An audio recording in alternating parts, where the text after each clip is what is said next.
अस्सलाम वालेकुम व्यूअर्स, आप देख रहे हैं ज़ेड एफएम डिजिटल और मैं हूं आपका मेज़बान अतीक जी। प्रोग्राम तो मेरा होता है एम्बेसडर, मगर कुछ स्पेशल असाइनमेंट के हवाले से कुछ ऐसा इन्फॉर्मेटिव था जो मैं मजबूर हो गया कि हमें कुछ ऐसा इन्फॉर्मेटिव अपने दोस्तों के साथ शेयर करना चाहिए। तो आज के एपिसोड के अंदर आपको हम टेक्नोलॉजी यानी कि टेक टॉक की इस एपिसोड के साथ मैं आपको बताने जाऊँगा बहुत कुछ इंटरेस्टिंग कि दुनिया में क्या होने जा रहा है और किस कदर ट्रांसफॉर्मेशन आ चुकी है, हो चुकी है और होने जा रही है।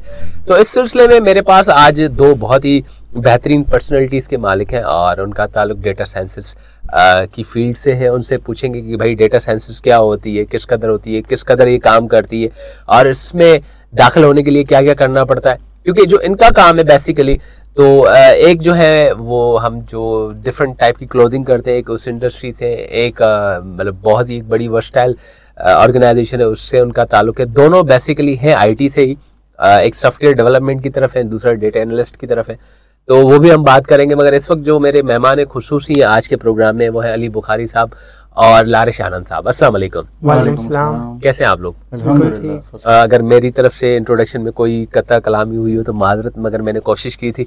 इन फ्यूचर ऑब्वियसली आपके साथ आपकी फील्ड के ऊपर भी बात होगी। दिन कैसा रहा? बहुत अजीब सा मौसम हो रहा है। दिन तो अच्छा रहा। सुबह ऑफिस गए, ऑफिस से बस जो है वो आज प्रेजेंटेशन भी थी तो मैंने जल्दी ऑफ ले लिया। That's great. तो मैंने लगा यार पॉडकास्ट भी है, बॉस को मैंने बताया आज पॉडकास्ट भी है। मैंने ठीक है आप जाएं, बेस्ट ऑफ लक।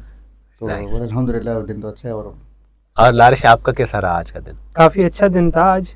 इस तरह नहीं कि मौसम भी अच्छा था काफ़ी, और ऑफिस में भी आज फ्राइडे था तो it was like half day. तो मैंने भी बॉस से पूछा कि आज पॉडकास्ट है तो मैंने जल्दी लीव ली वहाँ से और यहाँ आ गया। और आज आपकी प्रेजेंटेशन है तो ऑब्वियसली अब इस सेशन से पहले बहुत सी चीज़ें हम डिस्कस करेंगे। इंशाल्लाह आपका वार्म अप हो जाएगा और आपकी प्रेजेंटेशन भी बहुत अच्छी होगी। प्रेजेंटेशन अच्छी होगी, उसके बाद आपकी शाम भी बहुत अच्छी रहे इंशाल्लाह, ये मेरी दुआ है। तो प्रोग्राम को आगे बढ़ाते हैं। तो सबसे पहली चीज़ ये थी कि जब मैं आपसे भी मिला, आपकी क्लास में जब आया था तो मैंने जब सर के साथ भी बैठा, आपकी चीज़ें भी देखी सुनी, तो मुझे उस वक्त भी बहुत ही क्यूरियोसिटी पैदा हुई थी और मैंने सर को रिक्वेस्ट की थी कि सर मैं इन दोस्तों के साथ पॉडकास्ट करना चाह रहा हूँ। शायद आपको याद भी हो तो आप लोगों ने कहा था सवाल क्या होंगे, कुछ चीज़ें होंगी, वो बस आज वो सब कुछ होने जा रहा है। मगर मैं उन लोगों के लिए आपसे सवाल करना चाह रहा हूँ जो डेटा साइंसेस के बारे में जानना चाहते हैं। एग्जैक्टली डेटा साइंसेस होता क्या? आप दोनों में से जो भी दोस्त हमें बता सके।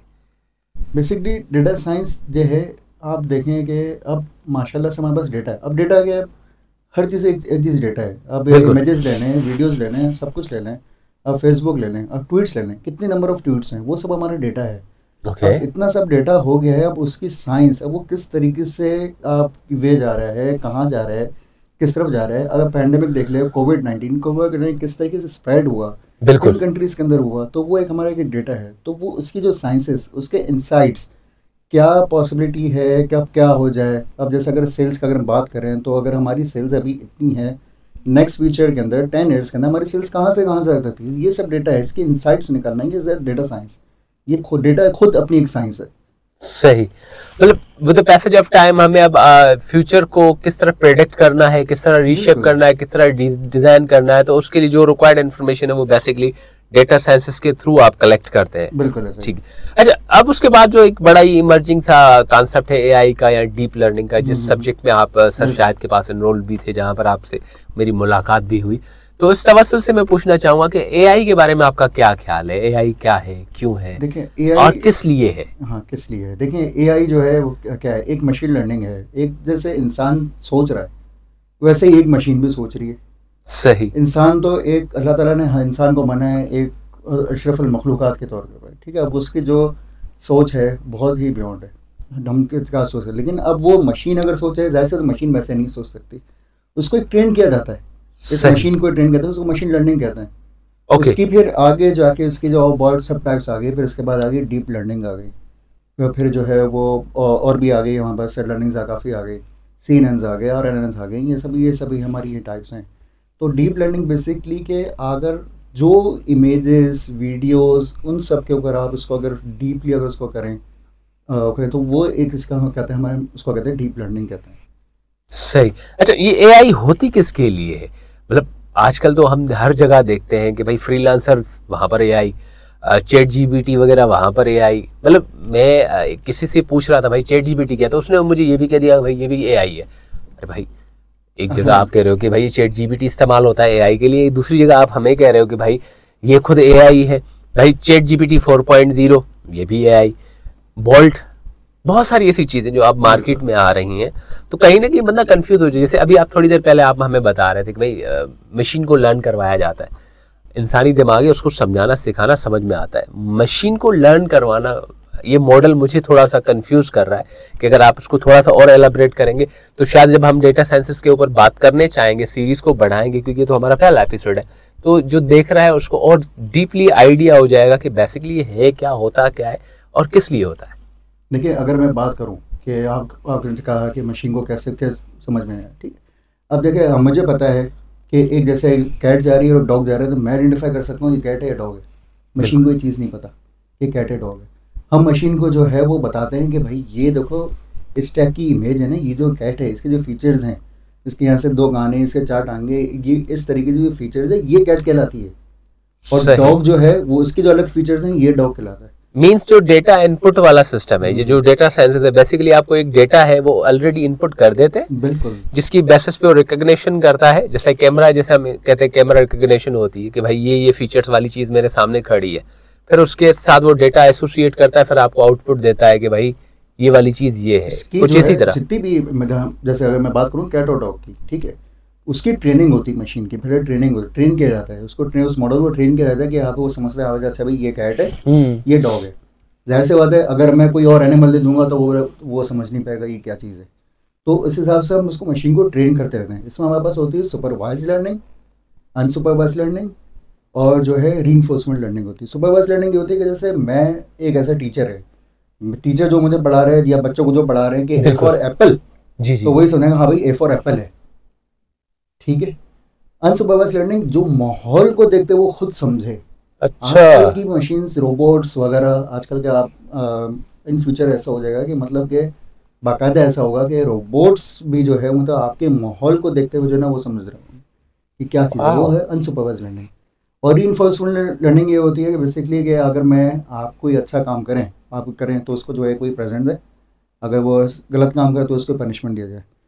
वह ये भी एक मतलब दोनों सुपरवाइज और अनसुपरवाइज लर्निंग दोनों का मिक्सचर होता है ये रीइंफोर्समेंट लर्निंग।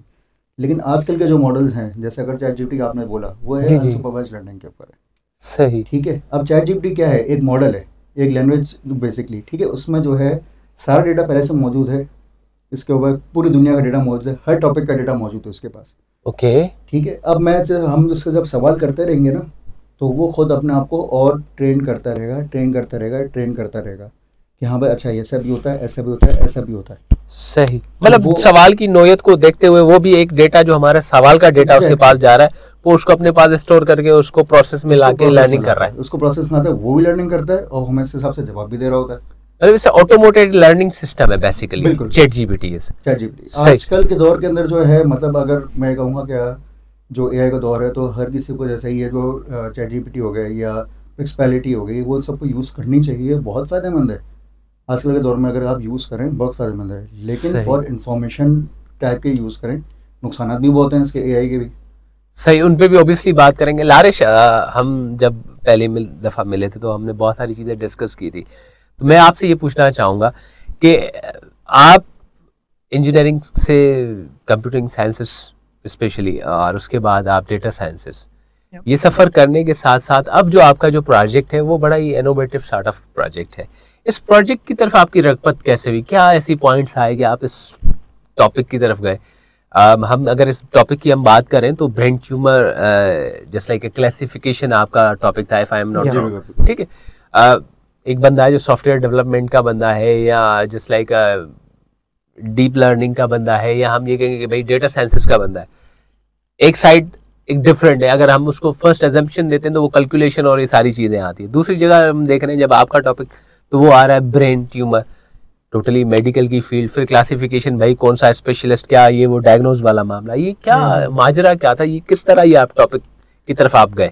ओके, सो मेरा स्टार्टिंग से ही हेल्थ केयर इंडस्ट्री में मेरा फोकस था। मैंने जब अपना बीएस किया था वो भी मैंने कोविड-19 के ऊपर किया था। उस टाइम पे पेंडेमिक चल रहा था और मैंने उस टाइम पे क्लासिफिकेशन मॉडल एक ट्रेन किया था रियल वर्ल्ड डेटा के ऊपर, और उसको मैंने जब ट्रेन कर लिया था और उसका जब रिज़ल्ट दिखा था वो 97 पॉइंट उसकी एक्यूरेसी थी। एक्यूरेसी मीन्स कि आपका मॉडल कितनी अच्छी तरह काम कर रहा है। There are other also evaluation matrices जिससे हम अपने मॉडल को बता सकते हैं कितना ये अच्छा काम किया है इस मॉडल ने।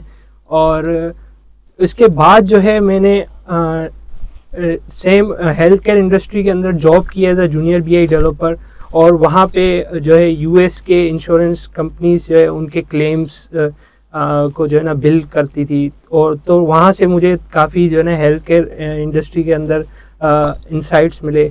और उसके बाद जो है जब मैंने यहाँ पे masters in data science start किया तो यहाँ पे भी मुझे जो है ना डीप लर्निंग के अंदर हेल्थ केयर का एक अच्छा सा टॉपिक जो है ना सर ने सजेस्ट किया। और सर ने काफ़ी सारे टॉपिक सजेस्ट किए थे तो मुझे ये काफ़ी इंटरेस्टिंग लगा क्योंकि ये भी हेल्थ केयर के रिलेटेड था और ये एडवांस जो है ना डेटा डीप लर्निंग एडवांस की तरफ जो है ना ये था। तो इसमें बेसिकली क्या होता है कि हमारी MRI जो इमेजेस होती हैं, CT स्कैन्स होते हैं, MRIs होते हैं, MRI स्कैन को जो है ना हमारा मॉडल स्कैन करेगा और प्रिडिक्ट करके बताएगा कि इस पर्टिकुलर पर्सन को जो है ना ट्यूमर है या नहीं। और हमने सिर्फ इसको अभी बेसिकली तो काफ़ी सारे जो है ना ट्यूमर के टाइप्स होते हैं, हमने इसको सिर्फ जो है ना 4 टाइप्स ऑफ ट्यूमर पे अभी ट्रेन किया है। और वो हमें जब हम उसको इमेज देंगे अपने मॉडल को तो हमें बताएगा इस पर्सन को कौन से टाइप का ट्यूमर है। फ्यूचर वर्क इस पे ये हो सकता है कि हम इसमें फर्दर टाइप्स ऐड कर सकते हैं, बट अभी जो है हमने इस पे इतने 4 टाइप्स ऑफ ट्यूमर जो है ना रखे हुए हैं। अच्छा, एक अजीब सा सवाल मेरे जहन में आ रहा है लारिश और अली भाई कि आपने अभी एक लफ्ज इस्तेमाल किया कि प्रिडिक्ट करता है। और उससे पहले आपने जब एक बात की, जब आप अंडर ग्रेजुएशन प्रोग्राम में थे तो आपने एक लफ्ज इस्तेमाल किया एक्यूरेसी। तो अगर मशीन लर्निंग भी हो रही है, इतना कुछ हो रहा है, तो why a machine needs to predict? Machine should give us accuracy report, I think so. होता है ग्लिच, होता है टेक्निकल ग्लिच आ सकता है, मगर जो मेरा दिमाग काम कर रहा है तो ये इंसान प्रिडिक्ट करे तो समझ में आता है यार, तुक्का।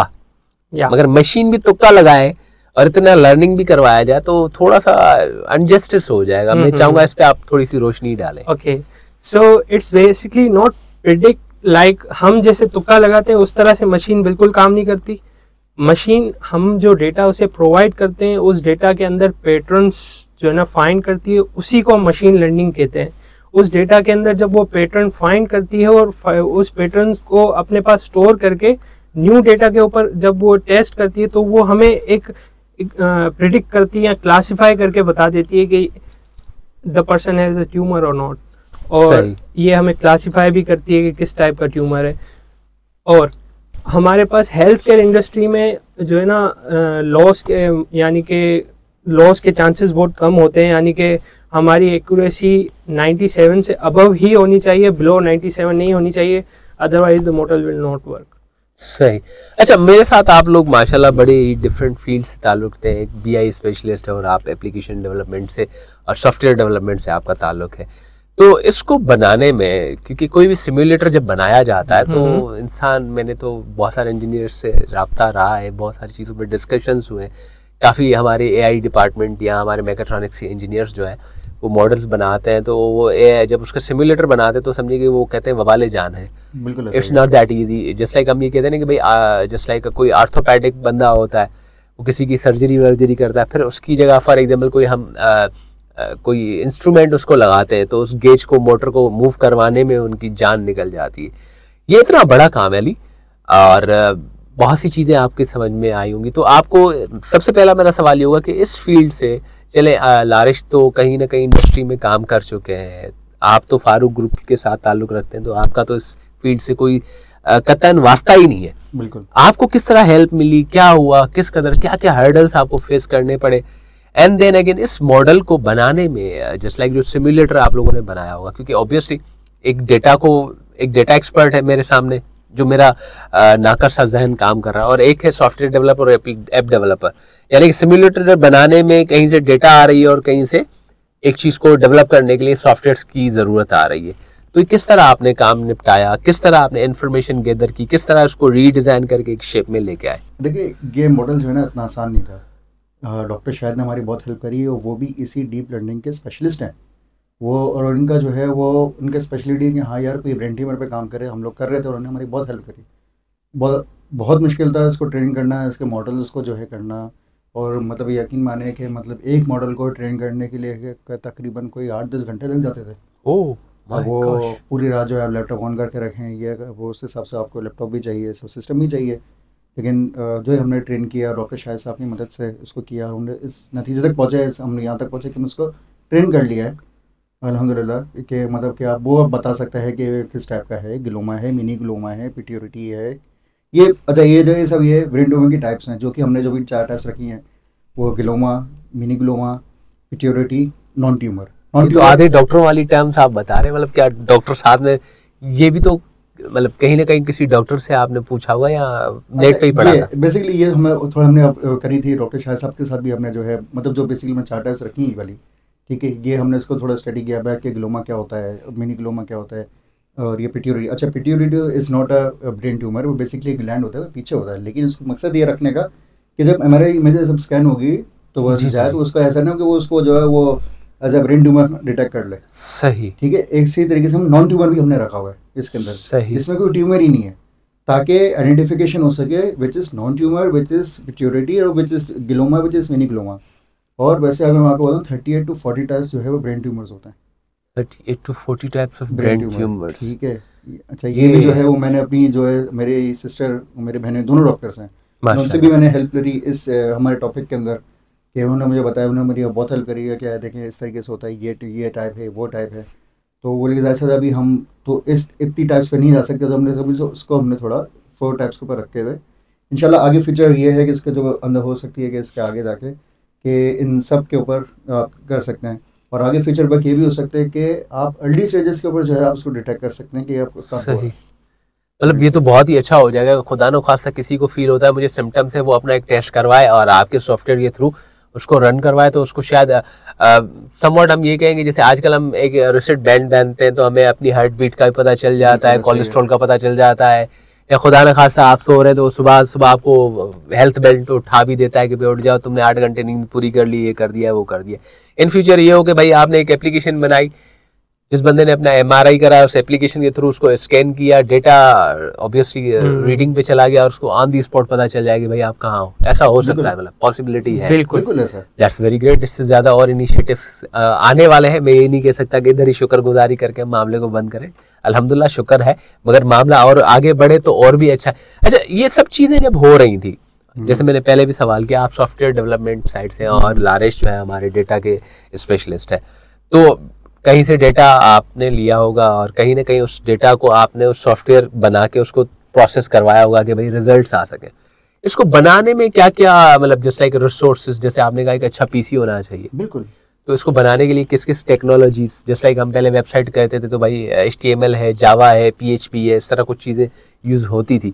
मैं बिज़नेस ग्रेजुएट हूँ, मुझे बिज़नेस का पता है, मैं इस फील्ड में नहीं हूँ, तो मैं इसलिए आपसे ये सवाल करना चाह रहा हूँ क्योंकि बहुत सारे लोग ऐसे हैं जो इन्वेस्ट भी करते हैं बहुत सारे प्रोजेक्ट्स में, मगर उनको पता ये करना होता है कि टेक्नोलॉजी कौन सी है। तो ये इसमें टेक्नोलॉजी कौन सी आप अच्छा इस्तेमाल देखिए, करते हमने इस पर टेक्नोलॉजी भी ना वो पाइथन यूज़ की है, पाइथन लैंग्वेजेस। पाइथन लैंग्वेजेस जो है वो 5th जनरेशन लैंग्वेज है। इसके अंदर जो है जितने भी आपके जो मशीन लर्निंग के जो मॉड्यूल्स हैं वो पहले से बिल्ट इन है। सही, आप उसको आराम से ट्रेन करा सकते हो। इसको हम मैटलैब पे भी, एक मैटलैब एक सॉफ्टवेयर है बहुत बिल्कुल। मशहूर, ठीक है, उस पर भी हम ट्रेन करा सकते थे।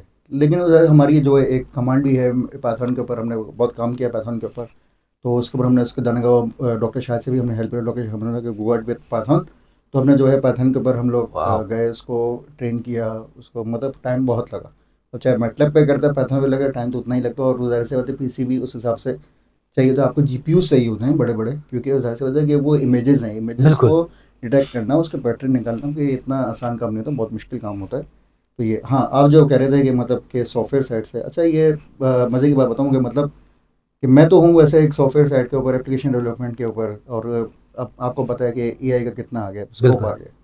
अगर मैं जो डेटा साइंसेस के अंदर हर कोई मुझसे ये पूछता है यार तुम क्यों कर रहे हो, मेरा सेकंड मास्टर्स है, और मतलब कि मैं ये बोलता हूँ कि अगर देखो जितना आप एडवांस हो रही है, जितने एआई आ रही है, अगर मैं अपने आप को अपडेट नहीं करूँगा तो कोई ना कोई मुझे आके अपडेट कर देगा, रिप्लेस कर देगा ना। वही मेरा सॉफ्टवेयर अपडेट कर अच्छा देगा। सही। ठीक है, तो वही चीज़ है। तो मतलब ये है, तो उस हिसाब से जो है ना, मतलब इस यहाँ पर आना, और मैंने यहाँ से बहुत कुछ सीखा। जैबिस ने मुझे बहुत कुछ सिखाया है इस मैथ्स डेटा साइंस के अंदर, कि डी बॉट इस मशीन लर्निंग, बहुत कुछ मैंने सीखा है इसके ऊपर, बहुत हेल्प मिली, सब कुछ मिला अल्हम्दुलिल्लाह। कि मतलब हम लोग अब देखें, मतलब माशाल्लाह से हमने जो एक मॉडल बना लिया वेरिएंट 2 में क्लासिफिकेशन का, आगे भी जगह इंशाल्लाह काम करेंगे। अच्छा लारिश, जैसे अभी हमारी बात हो रही है भाई इसमें बहुत सारे इमेजेस चाहिए होते हैं, तो मतलब बहुत सारे इमेजेस तुम्हें इकट्ठा करने पड़े होंगे, क्योंकि ऑब्वियसली तुम्हारी डेटा आप इमेज बन रही है। जैसे हमने इनिशियली शुरू में बात की कि एआई के अंदर जितना भी पिक्चर्स ये वो सारी चीजें डेटा ही कंसीडर किया जाता है, तो इसमें भी शायद लाखों की तादाद में इमेजेस हो, क्योंकि हर इंसान की खोपड़ी साइज ये वो सब कुछ चेंज होता है। तो जैसे सर कह रहे हैं कि भाई जीपीयूज चाहिए, तो मेरे हिसाब से जब जीपीयूज चाहिए तो तस्वीरें भी लाखों में ही होनी चाहिए, हजारों की बात नहीं, हजारों पे तो ये सिंपल हमारे कंप्यूटर्स भी काम कर जाते हैं। तो ये डेटा तुम कैसे मैनेज करते थे, क्या क्या? और तुम जैसे सर कह रहे हैं कि भाई 10-10 घंटे रात को बैठ के मशीन पे लगा रहे हैं, जी और नींदें भी आ रही है, सब कुछ हो रहा है, मगर ऑब्वियसली काम तो करना है। मैटलैब छोड़ के पाइथन को सिलेक्ट किया है तो भाई भुगतना तो पड़ेगा, ठीक है। तो जो आप डेटा दे रहे थे उसका आपने कितना भुगता, और वो सफर आपका कैसा रहा? क्योंकि जब इंसान वो वक्त गुजार देता है ना, तो कहीं कहीं उसको याद आता है यार वो भी पल थे। तो वो पल कैसे थे वो आप हमें बताएं। ओके, तो एक्चुअली जो डेटा हमने इस मॉडल के अंदर यूज़ किया है वो ओपन सोर्स हमने उठाया है केगल से। और ये जो कह रहे हैं कि इनको इतना टाइम लगा है मॉडल ट्रेन करने में, ये सिर्फ 7000 इमेजेस को ट्रेन करने में इतना टाइम लगा है। ओनली 7000? वाह। और अगर हम एक्सीड करते हैं जो आप कह रहे थे, जितनी इमेजेस को हम अगर ट्रेन करना चाह रहे हैं तो it can take months month से भी ज्यादा, जैसे आप बता रहे हैं। बिल्कुल। तो वाकई ये तो बड़ा ही, और मतलब 7000 पिक्चर्स के लिए जीपीयूज का इतना प्रोसेस, मतलब एक एक डॉट पे या ऐसे से एक कहेंगे एक एक पिक्सल पे वो काम करता है, या एक एक पैटर्न उठाता है ना, वो एक एक पैटर्न डिटेक्ट कर रहा है, कहाँ पर क्या चीज़ है, वो चीज़ है कहाँ ग्लोमा है, कहाँ पर है बेसिकली, तो वो ऐसे बताए, वो तो उसको टाइम तो लगेगा। अच्छा, जिंदगी में आपके जो रूटीन लाइफ है वो बहुत डिफरेंट है, तो मैं ये पूछना चाहूँगा कि भाई एक बंदा जो BIS स्पेशलिस्ट है, बिजनेस इंटेलिजेंस स्पेशलिस्ट है, वो एक ऐसे टॉपिक में अपना MS डेटा साइंसेस के अंदर अपना प्रोजेक्ट ऐसे टॉपिक को लेके कर रहा है जो हेल्थ साइंसेस का है, जो उसके फील्ड से नहीं मिलता, रीज़न क्या है? ओके, सो जैसे मैंने आपको पहले बताया, मेरा हेल्थ केयर के अंदर ऑलरेडी इंटरेस्ट था, और मैंने स्टार्टिंग से ही उस BS में भी सेम प्रोजेक्ट पे काम किया था हेल्थ केयर रिलेटेड, और इसके बाद जो मेरी फर्स्ट जॉब थी वो भी हेल्थ केयर रिलेटेड थी। और करंटली मैं जहाँ काम कर रहा हूँ वीप्स कॉरपोरेशन के अंदर, यहाँ तो रिटेल का मोस्टली काम है, तो यहाँ पे मुझे हेल्थ केयर का एक्सपोजर नहीं है, बट अभी भी मैं जो है ना हेल्थ केयर इंडस्ट्री में इंटरेस्टेड हूँ कि किस तरह से हम जो है ना लोगों की हेल्प कर सकते हैं। जैसे हमारा ये जो प्रोजेक्ट है, अगर रिमोट एरियाज में हम देखें तो स्पेशलिस्ट जो है ना डॉक्टर्स काफ़ी बहुत कम है, और जिनकी ड्यूटीज़ होती है वो भी किसी वजह से नहीं आ पाते कभी। तो अगर एक बंदा उसका MRI स्कैन होता है तो उसके लिए कोई स्पेशलिस्ट नहीं बताने के लिए कि उसे ट्यूमर है कि नहीं, तो ही कैन यूज़ मोबाइल। ये फ्यूचर वर्क मैं आपको बता रहा हूँ, अभी तो हमने मॉडल ट्रेन किया है। He can use his mobile, scan the MRI, और उसे बता दिया जाएगा ट्यूमर है कि नहीं। अल्लाह रहम फरमाए। क्या ये वाकई इतनी मोहल्लिक और इतनी ज़्यादा फैलने वाली बीमारी जिसकी वजह से आप, मतलब आपके इंटरेस्ट या आपकी सोच से ऐसे लग रहा है कि आपको ये नज़र आ रहा है कि भाई ये वाकई बहुत ही तेज़ी से फैलती हुई बीमारी है? देखिए, अभी मैं ना रिसर्च पेपर्स हम पढ़ रहा था, ठीक है, उसमें अर्ली स्टेजेस भी हैं। अच्छा, वो अर्ली स्टेजेस क्यों हैं? बेसिकली आजकल के हर बच्चा जो है मोबाइल के हुआ, ठीक है, मोबाइल की दुनिया है, हर बच्चा मोबाइल है। और फिर जो है एक PUBG गेम आया, फ्री फायर आया, हर कोई बच्चा जो इसके ऊपर लगा हुआ है। लगा नहीं हुआ सर, बिल्कुल बसा हुआ है। मतलब वो आधी रात को भी मैंने मेरे कुछ दोस्तों के साथ पॉडकास्ट हो रहे, तो हमारे एक दोस्त है साइकोलॉजिस्ट है, और उनसे बात हो रही थी, तो उनके पास एक ऐसा केस आया कि वो बच्चा आधी रात को उठ के ना मार-धाड़ बिस्तर पे अपने मार-धाड़ कर रहा है। घर वाले परेशानी, क्या हो गया, ये तो आंखें बंद है, ये किसको मार-धाड़ कर रहा है, नहीं छोड़ूंगा, बस इसको मार, इधर ही मार, इसको इधर ही मार। तो पेरेंट्स को इनिशियली फील ये हुआ कि खुदा न खास्ता ये क्रिमिनल एक्टिविटीज में तो नहीं है। बिल्कुल। जब उसको साइकोलॉजिस्ट के पास ले गए, उसकी थेरेपी करवाई, उस वक्त भी वो, जब उसको हिप्नोसिस के प्रोसेस से गुजारा गया, तब पता चला कि भाई ये तो गेम खेलता है, और इतनी क्रूड स्टाइल में गेम खेलता है कि इसके दिलो दिमाग, सोचो फहमो और गुमान पे वो छाई हुई है, और इसको कोई पता ही नहीं कि मैं दुनिया के किस हिस्से पे हूँ। और मोस्टली उसके समझिए कि वो हार्डली कोई 8 घंटे सिर्फ सोता होगा, अदरवाइज वो सारा दिन गेम खेल रहा है। तो मादत मैं आपकी बात को रोक के बात इसलिए कह रहा था कि वाकई हमारी नस्ल में ये प्रॉब्लम शुरू हो चुका है कि वो 16 घंटे जो काम के होते हैं, जिंदगी को गुजारने के होते हैं, जिंदगी के बहुत सारे मामलात को देखने वाले होते हैं, वहां पर वो खेलते हैं वीडियो गेम्स और इस तरह की। तो आप बता रहे थे कि ये भी कैंसर का बिल्कुल, ये देखें, ये अब देखें आपने जैसे बात करी उस बच्चे की, मतलब उसका केस की, तो ये बाकी ऐसा है। अब वो बच्चे के दिलो दिमाग के अंदर जो है वो एक गेम बस गए, ये फ्री फायर, पबजी, यार मैं इसको नहीं छोड़ूंगा, मेरा दोस्त आगे निकल जाएगा, यार वो स्टेज पार करनी है। तो बेसिकली जो स्ट्रेस डेवलप हो रहा है ना अर्ली, मतलब ये मतलब कि आजकल के बच्चों के अंदर यार वो ब्लड प्रेशर की भी हो रही है, वो मतलब कि ब्लड प्रेशर की बीमारी क्यों हो रही है, इन्हीं वजह से हो रही है। तो इन्हीं वजह से ये ब्रेन ट्यूमर के भी अर्ली स्टेजेस के ऊपर आ रहे हैं। ये बहुत केसेस आ रहे हैं अब। हम एक तो होता है ना यार हम काम कर रहे हैं उसका स्ट्रेस है, यहाँ अली तो आजकल तो यार सबसे मैं ये देख रहा हूँ जो बच्चे स्कूल जाते हैं वो ज्यादा खेल रहे हैं, टीन एज के बच्चे ज्यादा खेल रहे हैं। तो मतलब in future we can unfortunately we can find the cases in teenagers. बिल्कुल, आप ये टीनेजर्स का, लेकिन हाँ देखें इसमें जो पेरेंट्स का जो है ना बहुत बड़ा हाथ होना चाहिए कि बेसिकली कि वो बच्चों को इस स्टेज के ऊपर जो है, चलो मोबाइल तो आ गया है लेकिन गेम खेलना, इस स्टेज को गेम खेलने से बचाए। अभी इनकी गेम खेलने की उम्र नहीं है। हम लोग तो खेलते थे क्रिकेट गलियों में, आजकल तो क्रिकेट भी मोबाइल के ऊपर आ गया, सब वो बैठ के क्रिकेट मोबाइल के क्रिकेट खेल रहे होते हैं। ऐसी बहुत सारी और भी बीमारियां जिसपे मैं आज हमारा मौजू नहीं है जिस पे हम मजीद बात करें, मगर ऑब्वियसली एआई के शुरू हमने एक इनिशियली बात की थी कि इसके डिसएडवांटेजेस भी हैं बहुत सारे। तो मैं ये चाहूँगा अगर आप हमें कोई 2 से 3 डिसएडवांटेजेस आप बता सके जो आपके नजरिए के मुताबिक आप समझते हैं कि ये 2-3 एडवांटेज डिसएडवांटेज। देखिए सबसे बड़ा जो डिसएडवांटेज है ना वो है मॉर्फिन। मेरी वीडियो की कोई वीडियो है उसके बदले मेरा फेस लग जाए, ओह माय गॉड, ठीक है, ये जो आजकल बहुत चल भी रहा है, बहुत चल रहा है, ठीक है, बहुत आसान हो गया, हर चीज़ इतनी आसान हो गई। अब तो उसकी एप्लीकेशन आ गई मोबाइल के ऊपर, आपने बस इंस्टॉल करना है, उसको वजह से वो पेमेंट मांगते हैं, पे करना है, दैट्स ऑन, गेम ऑन है। आपने जो उसको चाहे बदनाम करना है कर लो, जो करना है कर लो। सबसे बड़ा डिसएडवांटेज ये है मॉर्फिन। और भी बहुत सारे डिसएडवांटेजेस हैं, मतलब आप ये देखें यूज़ करने पे डिपेंड करता है। एआई के एडवांटेजेस भी बहुत हैं, डिसएडवांटेजेस भी बहुत हैं। अब अगर आगे जाके हमने एक ट्रांसफॉर्म मूवी देखी थी कि वो यार एक रोबोट जो है बिल्कुल इस टाइप का। अच्छा, मैंने एक मज़े की बात ये है कि एक आर्टिकल पढ़ा था उस पर फेसबुक के जो है 2 मशीन्स थी, 2 रोबोट्स मशीन थी, उन्होंने वो बंद कर दी। उसकी वजह ये थी कि वो 2 मशीन अपनी ही लैंग्वेज उन्होंने डिस्कवर की, अपनी लैंग्वेज में बात करना स्टार्ट कर दी। ओह माय गॉश, ठीक है, वही ट्रांसफॉर्मेशन में भी कुछ इसी तरह का था कि वो अपनी लर्निंग शुरू कर दिया था, वो मार्क जुकरबर्ग कोई खा जाता। यस, ठीक है, तो वो बेसिकली ये भी एक अलार्मिंग सिचुएशन है कि एआई भी है तो मतलब बहुत कमाल की चीज़, लेकिन कहीं ना कहीं इसके नुकसान भी बहुत हैं। Very true.